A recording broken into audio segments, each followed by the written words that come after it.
Bueno, pues nos pasamos entonces a la última proposición no de ley, en este caso es la que presenta el Grupo Parlamentario Vox en Andalucía, relativa a medidas de apoyo e impulso al sector feriante andaluz. Tiene la palabra su portavoz, la señora Purificación Fernández. Muchas gracias, presidente.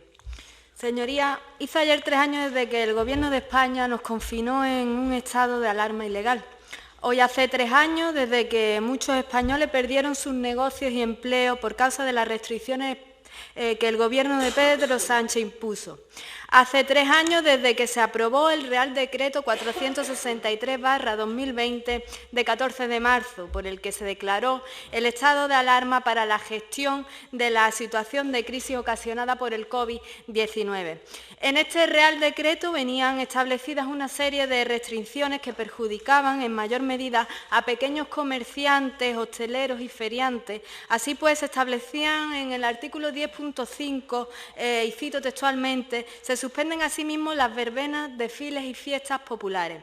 Este decreto privó a todo un sector cuya única fuente de ingresos para todo el año se concentraba en esta época de festejo. La actividad económica del sector de los feriantes se concentra en las ferias, quedando ese año 2020 y el siguiente 2021 sin ingresos con los que pagar sus cuotas y dar de comer a sus familias. El estado de alarma inconstitucional privó a este colectivo ejercer un derecho conferido por la propia Constitución española, el derecho al trabajo. Mientras los políticos estaban en sus casas percibiendo mensualmente sus remuneraciones, los feriantes estaban sin empleo y sin retribución, pues a diferencia de otros, este trabajo no se puede cumplimentar mediante teletrabajo. A lo largo de la pandemia, el Gobierno de la Nación ofreció una serie de ayudas y ninguna fue dirigida a este colectivo. En este se encuentran profesionales de la restauración, ingenieros mecánicos o del circo. Un sector que emplea a entre 15.000 y 20.000 familias en toda Andalucía. Un sector que empieza su actividad a primeros de abril en Vejer de la Frontera y termina a finales de octubre en San Pedro de Alcántara. Un sector que solo puede generar ingresos 6 meses al año y de los que durante 2 años se le ha sido impedido. Bien, es verdad que en Andalucía, en la pasada legislatura, se aprobó decreto ley con el apoyo de Vox, en el que se dio una ayuda económica de 2.400 euros a los feriantes, una indemnización que venía tras la prohibición de este sector, a este sector de trabajar, igual que a tantos otros se le prohibieron. Por otro lado, también se llevaron a cabo un convenio junto a ayuntamientos para la bonificación de las tasas.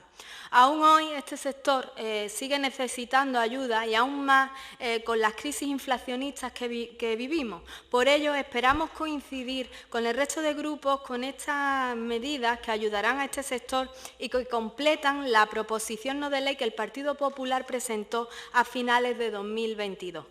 Muchas gracias. Presidente, bueno, en primer lugar quiero agradecer a los grupos parlamentarios de esta sala el apoyo a esta iniciativa y continúo con la exposición de motivos de esta proposición no de ley. Tras el estado ilegal de alarma, fueron muchos los comercios y empresas que quebraron, faltando a un derecho constitucional que el Gobierno de la Nación impidió.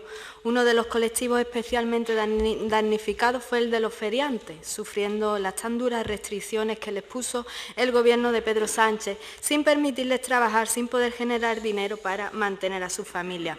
Por ello, desde Vox proponemos en esta proposición no de ley que se reconozca la contribución de la actividad del sector de las ferias de atracciones a la dinamización cultural y económica de los municipios andaluces y del conjunto de España. También que se adapten las medidas oportunas para la aplicación de una tributación del IVA cultural del 10% al sector de las ferias de atracciones. Establecer beneficios fiscales para aquellos arrendadores que rebajen el alquiler de los aparcamientos de flota y de los feriantes y mantener el diálogo con este colectivo para conocer en todo momento las demandas de este sector. Medidas que sin duda desde Vox consideramos beneficiosas para este sector y, como hemos dicho antes, esperemos que el resto de los grupos también apoyen. Muchas gracias.